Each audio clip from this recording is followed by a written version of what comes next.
चलिए अब जानते हैं प्रधानमंत्री के बारे में। तो आपको पता है कि संसदीय शासन प्रणाली में प्रधानमंत्री का पद कितना महत्वपूर्ण है। क्योंकि आप पूरे देश में ही कहते हो कि मोदी मोदी का मतलब पूरा सरकार क्या। तो मोदी जी ही पूरा सरकार है। नो डाउट ये बात भी सही है कि पूरा का पूरा सरकार कौन है, मोदी जी हैं। तो संसदीय शासन प्रणाली में प्रधानमंत्री का पद काफ़ी महत्वपूर्ण होता है, क्योंकि आपको पता है जो राष्ट्रपति केवल नाम मात्र का प्रधान होता है। शासन का वास्तविक शक्ति पावर जो जनरेट होता है, ओरिजिनल पावर कहाँ से जनरेट होता है, प्रधानमंत्री के हाथ से। हाँ, वही मंत्री परिषद का निर्माण और उसका संचालन भी करते हैं। लॉर्ड मार्ले जो थे, लॉर्ड मार्ले वो बोले थे कि प्रधानमंत्री को कैबिनेट रूपी मेहराब की आधारशिला, पूरा जो कैबिनेट है मेहराब बना, उसका आधारशिला कौन है, प्रधानमंत्री है। अर्थात मंत्री परिषद की नींव का पत्थर कह सकते हैं। मंत्री परिषद की नींव का पत्थर कहा जाता है, क्योंकि जिस समय प्रधानमंत्री अपने पद से त्यागपत्र देगा या उसकी मृत्यु होगी, पूरा का पूरा मंत्री परिषद ही समाप्त हो जाएगा। तो कितना पावरफुल है, समझ गए। प्रधानमंत्री की नियुक्ति आपको मैंने बताया था 75 के 1 में बताया गया है। प्रधानमंत्री की नियुक्ति राष्ट्रपति करते हैं। बार बार मैं नियुक्ति पर जोर दे रहा हूँ, यही सवाल कई बार पूछा है परीक्षा में, होता है क्या, उनका नियुक्ति होता है। किंतु राष्ट्रपति की शक्ति विवेकीय शक्ति नहीं है। वह स्वविवेक से किसी भी व्यक्ति को प्रधानमंत्री नियुक्त करने के लिए स्वतंत्र है, नहीं है। राष्ट्रपति उसी व्यक्ति को प्रधानमंत्री नियुक्त कर सकता है जो लोकसभा में बहुमत दल का नेता होता है। जो लोकसभा में बहुमत लाता है वही ना प्रधानमंत्री बनेगा। प्रधानमंत्री पद पर नियुक्त होने वाले व्यक्ति को संसद के किसी सदन यानी लोकसभा या राज्यसभा का सदस्य होना चाहिए। यद्यपि भारत में प्रधानमंत्री आमतौर पर देखिए आमतौर पे तो जो लोकसभा का चुनाव जीत के जाता है वही प्रधानमंत्री के योग्य समझा जाता है क्या। लेकिन ऐसा रूल नहीं है कि लोकसभा का चुनाव जीत के जाएगा वही प्रधानमंत्री होगा। राज्यसभा का सदस्य भी प्रधानमंत्री बन सकता है। जैसे आपने देखा कि 2 टाइम मनमोहन सिंह रहे हैं, राज्यसभा के सदस्य बने हैं कि नहीं प्रधानमंत्री। तो यदि पूछे कि आमतौर पर प्रधानमंत्री लोकसभा का सदस्य ही बनता है, लोकसभा का जो सदस्य है वही आमतौर पर प्रधानमंत्री बनता है, ठीक है। लेकिन ऐसी कोई बाध्यता नहीं है कि लोकसभा का सदस्य ही बने, क्योंकि आपको पता है कि जिनको भारत का दुर्गा कहा जाता है, इंदिरा गांधी, जो पहली बार प्रधानमंत्री बनी थी 1966 में बनी थी, जब शास्त्री जी का निधन हो गया था, लाल बहादुर शास्त्री जी का। 1964 में जवाहरलाल नेहरू का निधन हुआ और 64 के बाद 2 साल लाल बहादुर शास्त्री रहे और उनके निधन के बाद इंदिरा गांधी बनी थी। तो वो पहली बार जब बनी थी तो आपको पता होना चाहिए कि राज्यसभा की सदस्य थी इंदिरा गांधी खुद। किसकी सदस्य थी, राज्यसभा की। फिर 1996 में बात करें HD देवगौड़ा तथा 2004 और 9 में मनमोहन सिंह प्रधानमंत्री नियुक्त किए गए, तो क्या थे, राज्यसभा के सदस्य थे, देख लिए। किंतु यह ज़्यादा लोकतांत्रिक है कि प्रधानमंत्री किसका सदस्य होना चाहिए, लोकसभा का। कोई व्यक्ति जो संसद के किसी सदन का सदस्य नहीं है, प्रधानमंत्री उसे भी अगर बना दिया गया तो कितना माह के भीतर उसको किसी न किसी सदन का सदस्य बनना पड़ेगा, 6 माह के भीतर। 6 माह के भीतर। यदि वह इस अवधि के भीतर संसद के किसी सदन का सदस्य नहीं बन पाता तो उसे अपने पद से इस्तीफा देना होगा। कुछ परिस्थितियों में राष्ट्रपति को प्रधानमंत्री की नियुक्ति में अपने विवेक से कार्य करने का अवसर मिल सकता है, ठीक है।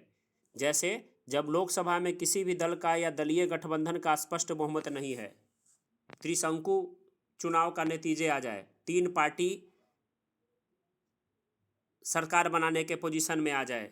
मान लीजिए कि अभी पाकिस्तान का वही हाल है, 99 या 100 सीट के आसपास जो तहकीक-ए-इंसाफ पार्टी के इमरान खान थे उनका सीट आ गया, जरदारी है उसका सीट है, फिर वो जो भाग गया था लंदन में वो आया उसका है। तो कोनो सरकार केकरो तोड़ के बना सकता है। ऐसे स्थिति में अपने विवेक से वो बना सकते हैं, लेकिन बना देने से क्या होगा, उस व्यक्ति को तो लोकसभा में विश्वास मत तो हासिल करना पड़ेगा ना, दिखाना पड़ेगा जादुई आंकड़ा 272 का, तब न रहेगा जी भारत में। तो जब लोकसभा में किसी भी दल या किसी दलीय गठबंधन को स्पष्ट बहुमत प्राप्त न हो तो ऐसे स्थिति में सबसे बड़े दल या गठबंधन के नेता को राष्ट्रपति प्रधानमंत्री नियुक्त करता है। भारत में सबसे पहले 1979 में तत्कालीन राष्ट्रपति नीलम संजीवा रेड्डी ने चौधरी चरण सिंह को इस प्रकार की विवेकीय शक्ति का प्रयोग करते हुए प्रधानमंत्री बना दिया था। तो इस प्रकार के विवेक का प्रयोग करके पहली बार प्रधानमंत्री किनको बना दिया गया था, बताइए, चौधरी चरण सिंह को, किसानों के नेता चौधरी चरण सिंह। लेकिन अपने विवेक का प्रयोग करके बना तो दिए, लेकिन चौधरी चरण सिंह कभी लोकसभा में अपना चरण नहीं रख सके। पूछता है कि कौन सा प्रधानमंत्री कभी लोकसभा में कदम नहीं रखे, तो क्या आंसर होता है? चौधरी चरण सिंह, क्योंकि हट गए, बहुमत नहीं मिला। जब बहुमत वाले दल या दलीय गठबंधन से कोई निश्चित नेता न हो तो दो समान रूप से प्रभावशाली नेता हो। जब प्रधानमंत्री की अचानक मृत्यु हो जाए तो उसका कोई स्पष्ट उत्तराधिकारी न हो, जैसे इंदिरा गांधी 1984 में उनका जो हत्या हुआ, ठीक है, तो इस समय भी अपने विवेक का प्रयोग करते हैं राष्ट्रपति। जब राष्ट्रपति लोकसभा भंग कर कुछ समय के लिए किसी को प्रधानमंत्री नियुक्त कर दे अथवा लोकसभा में अविश्वास प्रस्ताव पारित हो जाने पर, ये सारा का सारा कहानी है। प्रधानमंत्री कब तक रहता है? तो अनुच्छेद 75(2) के तहत कहा गया है कि मंत्री गण जो है राष्ट्रपति के प्रसाद पर्यंत अपना पद धारण करेंगे। क्या? यदि उपबंध प्रधान, ये रूल जो है प्रधानमंत्री पर भी लागू होता है। क्या? अतः सैद्धांतिक रूप से प्रधानमंत्री राष्ट्रपति के प्रसाद पर्यंत पद धारण करते हैं। सैद्धांतिक रूप से किसके प्रसाद पर्यंत पद धारण करते हैं? राष्ट्रपति के। किंतु व्यवहारिक रूप से वो तब तक पद पर रहेंगे जब तक उन्हें लोकसभा का क्या प्राप्त है? विश्वास प्राप्त है कि नहीं? दूसरे शब्दों में यदि प्रधानमंत्री को लोकसभा में विश्वास प्राप्त हो तो राष्ट्रपति उसे बर्खास्त नहीं कर सकता है। सामान्यतः प्रधानमंत्री अपने पद ग्रहण करने की तिथि से लोकसभा में पुनः चुनाव के पश्चात मंत्रिपरिषद के गठन तक अपने पद पर रहता है, किंतु वह इससे पहले भी राष्ट्रपति को त्यागपत्र दे सकता है। लोकसभा में अविश्वास प्रस्ताव के पास हो जाने पर उसे अपने त्यागपत्र देना पड़ता है। यदि वह स्वयं त्यागपत्र न दे तो उसे राष्ट्रपति पद से क्या करता है? बर्खास्त कर देता है। क्या? प्रधानमंत्री के अधिकार और कार्य, powers and functions of prime ministers.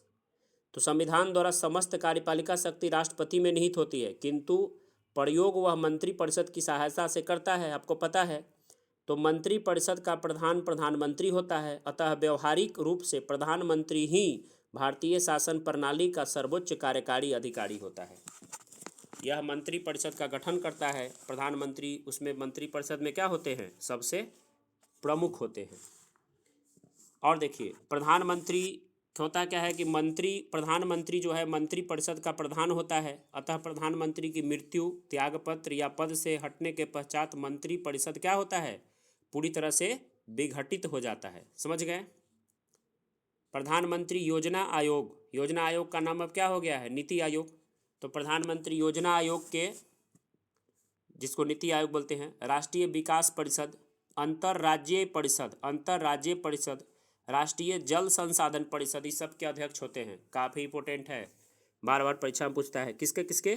NITI Aayog, राष्ट्रीय विकास परिषद, अंतर्राज्यीय परिषद, राष्ट्रीय जल संसाधन परिषद के अध्यक्ष कौन होते हैं? प्रधानमंत्री होते हैं। अनुच्छेद 78 में कहा गया कि प्रधानमंत्री को मंत्रिपरिषद एवं राष्ट्रपति के मध्य संवाद का कड़ी बताया गया है। ठीक है। राष्ट्रपति को संसद का सत्र बुलाने, सत्रावसान करने संबंधी परामर्श भी देता है प्रधानमंत्री। वो कभी भी राष्ट्रपति को लोकसभा भंग करने का सिफारिश कर सकता है। सरकार की सभी नीतिगत घोषणाएं प्रधानमंत्री द्वारा ही सभा पटल पे की जाती है। अब जब गठबंधन की सरकार होती है, दोनों बराबर मुकाबला का होता है, तो एक नाम मात्र का प्रधानमंत्री, उप प्रधानमंत्री या उप मुख्यमंत्री का पद भी आजकल आप देखते हैं। डिप्टी सीएम तेजस्वी यादव, कहानी खत्म। अभी कौन बन गए? सम्राट चौधरी, विजय सिन्हा डेप्यूटी सीएम। दोनों तरफ नीतीश कुमार के कंधे पे दो दो डेप्यूटी सीएम बन गए हैं। तो ऐसे भी केंद्र में डेप्यूटी पीएम बनते थे। तो संविधान में उप प्रधानमंत्री या डेप्यूटी सीएम का कोई पोस्ट नहीं है, न डेप्यूटी पीएम का न डेप्यूटी सीएम का कोई पोस्ट नहीं है। किंतु समय समय पर राजनीतिक कारणों से सत्तारूढ़ दल द्वारा संवैधानिक प्रावधानों से हट करके उप प्रधानमंत्री की नियुक्ति भी की जाती है। ठीक है। ये ऐसा कोई रूल है क्या कि उप प्रधानमंत्री का कोई पोस्ट है क्या? नहीं है। उप मुख्यमंत्री का कोई पोस्ट है क्या? नहीं है, लेकिन बना दिया जाता है। अब तक कुल 8 व्यक्तियों को उप प्रधानमंत्री बनाया गया है। और सबसे पहले पंडित जवाहरलाल नेहरू के प्रधानमंत्री के काल में सरदार वल्लभ भाई पटेल को उप प्रधानमंत्री बनाया गया था। ठीक है। 8 व्यक्तियों को उप प्रधानमंत्री बनाया गया है। सरदार वल्लभ भाई पटेल बन चुके हैं जवाहरलाल नेहरू के साथ। मोरारजी देसाई बन चुके हैं उप प्रधानमंत्री इंदिरा गांधी के साथ। जगजीवन राम बन चुके हैं मोरारजी देसाई के साथ, और चौधरी चरण सिंह बन चुके हैं मोरारजी देसाई के साथ जब जनता पार्टी की सरकार थी। YB चौहान बने थे चौधरी चरण सिंह के साथ। चौधरी देवीलाल 2 बार बन चुके हैं, एक बार विश्वनाथ प्रताप सिंह के साथ, एक बार चंद्रशेखर सिंह के साथ। और लाल कृष्ण आडवाणी किसके साथ बन चुके हैं? अटल बिहारी वाजपेयी जी के साथ। तो ये बात है। अब तक 7 बार मंत्रिमंडल द्वारा उप प्रधानमंत्री पद का सृजन किया है, किंतु अब तक उप प्रधानमंत्री की नियुक्त किए जाने वाले व्यक्तियों की संख्या 8 है। कारण क्या है कि मोरारजी देसाई ने 2 उप प्रधानमंत्री चौधरी चरण सिंह को वरिष्ठ बनाया था और जगजीवन राम को कनिष्ठ बनाया था, और चौधरी देवीलाल 2 बार बन गए थे, एक बीपी सिंह के साथ, एक बार चंद्रशेखर के कार्यकाल में। क्लियर है ना? अब कुछ बातें जान लीजिए, वो बातें जो अच्छी बातें हैं लेकिन आपको जानना जरूरी है, थोड़ा सा जान लीजिए। भारत में 3 प्रधानमंत्री, जवाहरलाल नेहरू, लाल बहादुर शास्त्री और श्रीमती इंदिरा गांधी। कौन कौन? जवाहरलाल नेहरू, लाल बहादुर शास्त्री और श्रीमती इंदिरा गांधी 3 ऐसे प्रधानमंत्री हुए, उनकी मृत्यु जो है ना उनके पदावधि के दौरान हो गया, मतलब वो सीटेड थे, कुर्सी पर थे प्रधानमंत्री, उसी समय उनकी मृत्यु हो गई। राजीव गांधी की मृत्यु भी हुई थी, लेकिन वो मृत्यु चुनाव के दौरान हुई थी, उस समय वो प्रधानमंत्री नहीं थे, चुनाव के दौरान हुआ था। समझ गए? तो प्रधानमंत्री के पद पर रहते हुए कितने लोगों का मृत्यु हो गया? जवाहरलाल नेहरू, लाल बहादुर शास्त्री और श्रीमती इंदिरा गांधी। समझ गए?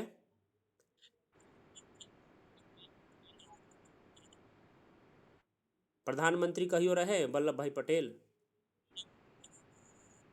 तो मैं क्या बात कर रहा हूँ? मैं प्रधानमंत्री का बात कर रहा हूँ मेरे भाई। गुलजारी लाल नंदा 2 बार जो है भारत के कार्यवाहक प्रधानमंत्री रहे। एक बार जब जवाहरलाल नेहरू मर गए और दोबारा जब लाल बहादुर शास्त्री मर गए। तो 2 बार कार्यवाहक प्रधानमंत्री कौन रहे? गुलजारी लाल नंदा। ठीक है। संविधान में आपको पता है कि 8 अनुसूची है, लेकिन 9वां अनुसूची प्रधानमंत्री पंडित जवाहरलाल नेहरू के कार्यकाल में 1951 में जोड़ा गया। इंदिरा गांधी की जब मृत्यु हो गई तो तत्कालीन राष्ट्रपति उस समय कौन थे? ज्ञानी जैल सिंह। इंदिरा गांधी की जब मृत्यु हुई तो राष्ट्रपति कौन थे? ज्ञानी जैल सिंह। उन्होंने राजीव गांधी को कार्यवाहक प्रधानमंत्री के रूप में नियुक्त नहीं किया, अतः कांग्रेस संसदीय दल ने सर्वसम्मति से जब राजीव गांधी को अपना नेता चुना तब वो राष्ट्रपति के पास गए, तब उन्होंने नियुक्त किया। समझ गए? निवर्तमान प्रधानमंत्री की मृत्यु के पश्चात सत्ताधारी दल यदि अपना नया नेता चुन लेता है तब राष्ट्रपति उसे प्रधानमंत्री नियुक्त करने हेतु बाध्य होता है। समझ गए? अगर आप नेता नहीं चुनिएगा तो बाध्य नहीं, मतलब राष्ट्रपति नहीं कर सकते, आपको नेता अपना चुनना पड़ेगा। लाल बहादुर शास्त्री आपको पता है 1964 से 66 तक भारत के प्रधानमंत्री रहे थे। 11 जनवरी 1966 को भारत के बाहर ताशकंद में उनकी मृत्यु हो गई थी, 11 जनवरी 1966 को। चौधरी चरण सिंह भारत के एक ऐसे प्रधानमंत्री थे जिन्होंने अपने कार्यकाल में संसद का सामना ही नहीं किया कभी। प्रधानमंत्री पद से त्यागपत्र देने वाला पहला व्यक्ति कौन था? पहला व्यक्ति कौन था जो प्रधानमंत्री के पद से त्यागपत्र दे दिया? तो वो थे कौन? मोरारजी देसाई। कौन थे? मोरारजी देसाई। राजीव गांधी सबसे कम उम्र में प्रधानमंत्री बने हैं अभी तक सबसे कम उम्र में प्रधानमंत्री कौन बने हैं? राजीव गांधी। सबसे अधिक उम्र में कौन बने हैं? मोरारजी देसाई। उनको रणछोड़ कहा जाता है। जवाहरलाल नेहरू के समय से ही ट्राई कर रहे थे कि बन जाए बन जाए।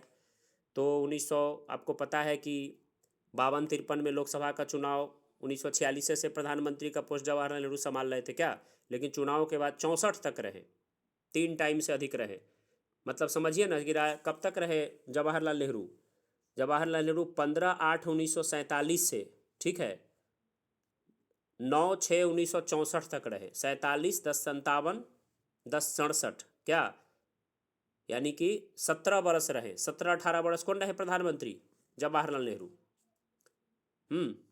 और फिर छोटे मोरारजी देसाई कि हम बन जाते हैं। फिर लाल बहादुर शास्त्री को बना दिया गया 1964 से 66। फिर मोरारजी देसाई की अब कम से कम सेटिंग करते हैं। फिर उनकी बेटी बन गई, 66 से लेके कब तक रही? 77 तक। फिर मोरारजी देसाई ट्राई किए तो बेचारे बहुत बूढ़े हो गए थे, 77 से 79। तो सबसे ज़्यादा एज में कौन हो गए? मोरारजी देसाई। सबसे कम एज में राजीव गांधी। प्रधानमंत्री पद से त्यागपत्र देने वाले व्यक्ति भी कौन बने पहले? मोरारजी देसाई। चौधरी चरण सिंह और अटल बिहारी वाजपेयी ऐसे प्रधानमंत्री थे जिन्होंने लोकसभा में विश्वास प्रस्ताव पर मतदान से पूर्व ही अपना त्यागपत्र दे दिया। दो व्यक्ति, ये सब काफ़ी इंपॉर्टेंट है, खूब पूछता है परीक्षा में। देखिए, चौधरी चरण सिंह तो कभी चरण ही नहीं रखे लोकसभा में, थोड़ा दिन के लिए बने थे। और अटल बिहारी वाजपेयी, अभी चौधरी चरण सिंह को क्या मिला है? भारत रत्न मिला है। चौधरी चरण सिंह किसानों के नेता थे। चौधरी चरण सिंह और अटल बिहारी वाजपेयी को जब लगा कि विश्वास मत हम हासिल नहीं कर पाएंगे, 272 का आंकड़ा मेरे पास नहीं है लोकसभा में, तो समझदारी से उन्होंने इंसल्ट होने से अच्छा किया कि अपने आप को त्यागपत्र दे दिए। तो क्या किया? पूछेगा जो कौन ऐसे प्रधानमंत्री थे विश्वास प्रस्ताव पर जो मतदान होता है इससे पहले ही त्यागपत्र दे दिए, तो क्या कहिएगा? चौधरी चरण सिंह और अटल बिहारी वाजपेयी। लेकिन दो ऐसे प्रधानमंत्री भी हुए जो लोकसभा में अड़े रहे कि हम विश्वास मत करिए लेंगे हासिल, लेकिन उनको धोखा लग गया। बीपी सिंह और एचडी देवगौड़ा। बीपी सिंह और एचडी देवगौड़ा विश्वास मत हासिल नहीं कर पाए और तब यह त्यागपत्र दे दिए। समझ गए? जवाहरलाल नेहरू, इंदिरा गांधी, अटल बिहारी वाजपेयी, डॉक्टर मनमोहन सिंह, नरेंद्र दामोदर दास मोदी जी ऐसे प्रधानमंत्री हैं जिन्होंने 2 या 2 से अधिक बार इस पद को ग्रहण किया। देश की प्रथम महिला प्रधानमंत्री श्रीमती इंदिरा गांधी थी। अमृता कौर जो है, अमृता कौर जो स्वास्थ्य मंत्री बनी थी आज़ाद भारत में, अमृता कौर किसी एक विभाग का कार्यकाल सबसे लंबा अवधि तक देखने वाली केंद्रीय मंत्री रही। वो केंद्रीय मंत्रिमंडल में शामिल होने वाली प्रथम महिला मंत्री भी थी। कौन? अमृता कौर। केंद्रीय मंत्रिमंडल से त्यागपत्र देने वाले प्रथम मंत्री कौन थे जो केंद्रीय मंत्रिमंडल से त्यागपत्र दे दिए थे? श्यामा प्रसाद मुखर्जी। और भारत के प्रथम उप प्रधानमंत्री कौन थे बताइए? सरदार वल्लभ भाई पटेल। भारत के प्रधानमंत्री का पद संविधान द्वारा गठित है, अतः प्रधानमंत्री को राष्ट्रपति द्वारा क्या किया जाता है? अपॉइंट किया जाता है, नियुक्त किया जाता है। अविश्वास प्रस्ताव पारित होने के कारण सबसे पहले बीपी सिंह ने त्यागपत्र दिया था। कौन पे लोग विश्वास नहीं किया था? अविश्वास प्रस्ताव पारित होने के कारण सबसे पहले त्यागपत्र कौन दिए थे? बीपी सिंह। मोरारजी देसाई देश के प्रथम गैर कांग्रेसी प्रधानमंत्री थे क्योंकि जनता पार्टी के सरकार में बने थे। और श्री पीबी नरसिम्हा राव दक्षिण भारत के प्रधानमंत्री नियुक्त किए जाने वाले प्रथम नेता थे। पीबी नरसिम्हा राव। सर्वप्रथम लोकसभा में प्रधानमंत्री के खिलाफ अविश्वास प्रस्ताव आता है ना जी, मोदी जी के खिलाफ भी आ गया। सबको पता है जो कहियो ये शौक पूरा नहीं होगा, इतना सीट सामने वाला जीता हुआ है, काहे लाता है बिना मतलब के अविश्वास प्रस्ताव? कांग्रेस को दिमाग कौन दे? बकलोल को ले आता है। तो ऐसा बात नहीं है, जवाहरलाल नेहरू के खिलाफ ही आ चुका है विश्वास प्रस्ताव, जो उतना बहुमत हैवी हासिल करते थे। तो सर्वप्रथम लोकसभा में विश्वास प्रस्ताव किसके अगेंस्ट आया था? जवाहरलाल नेहरू के खिलाफ। एक कार्यकाल में सबसे कम समय तक प्रधानमंत्री कौन रहे थे? मात्र 13 दिन के लिए, अटल बिहारी वाजपेयी। देश में अब तक कुल ऐसे 6 प्रधानमंत्री हुए हैं जो प्रधानमंत्री बनने से पहले क्या थे? कहीं न कहीं के मुख्यमंत्री थे। जैसे मोरारजी देसाई प्रधानमंत्री बने ना जी, तो कहाँ के मुख्यमंत्री थे? बम्बई के मुख्यमंत्री थे। चौधरी चरण सिंह प्रधानमंत्री बने थे कुछ दिन के लिए ही। चौधरी चरण सिंह बने थे ना, तो वो कहाँ के थे? उत्तर प्रदेश के मुख्यमंत्री रहे थे। कहाँ के? उत्तर प्रदेश के। बीपी सिंह, विश्वनाथ प्रताप सिंह, बीपी सिंह उत्तर प्रदेश के मुख्यमंत्री रहे थे। बीपी सिंह भी बने थे। आपको पता है कि राजीव गांधी के बाद कौन बने थे? बीपी सिंह बने थे। विश्वनाथ प्रताप सिंह थोड़ा दिन के लिए, तो वो भी उत्तर प्रदेश के सीएम रहे थे। एचडी देवगौड़ा भी प्रधानमंत्री बने। एचडी देवगौड़ा वो कर्नाटक के सीएम रहे थे। अभी वर्तमान में जो मोदी जी हैं वो गुजरात के 13 वर्षों तक सीएम रहे थे।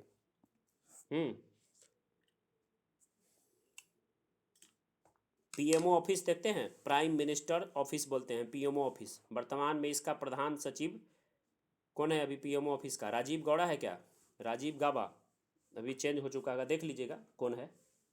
तो ये प्रधानमंत्री के बारे में मैंने काफ़ी इंपॉर्टेंट बातें आपको बताया, जो काफ़ी इंपॉर्टेंट बात है। एक एक बात को आप लोग फिर से सुनिएगा, फिर से पढ़िएगा, नहीं तो मैं यूट्यूब पर डाल दूंगा, फिर से देखिएगा, फिर से उसको वॉच कीजिएगा, क्लियर हो जाएगा। अब लास्ट चैप्टर इसका ख़त्म करते हैं, जो है भारत का महान्यायवादी अटॉर्नी जनरल ऑफ इंडिया। तो आपको पता है कि भाग 5 में अनुच्छेद 76 के तहत भारत में महान्यायवादी पद का सृजन किया, यानी भारत सरकार का सरकारी वकील महान्यायवादी। तो महान्यायवादी भारत सरकार का सर्वोच्च विधि अधिकारी होता है और भारत सरकार को विधि संबंधी मामले में, कानून संबंधी मामले में सलाह देता है। वो उच्चतम न्यायालय रहे, मतलब सुप्रीम कोर्ट रहे या हाई कोर्ट रहे, अगर भारत सरकार से आप उलझिएगा तो उनका केस लड़ने कौन पहुंचेगा? महान्यायवादी, the attorney general of India. किस अनुच्छेद में चर्चा है? 76 में। और मैंने आपको बताया कि महान्यायवादी जो हैं उनका कार्यकाल किनके प्रसाद पर्यंत रहता है? राष्ट्रपति के प्रसाद पर्यंत।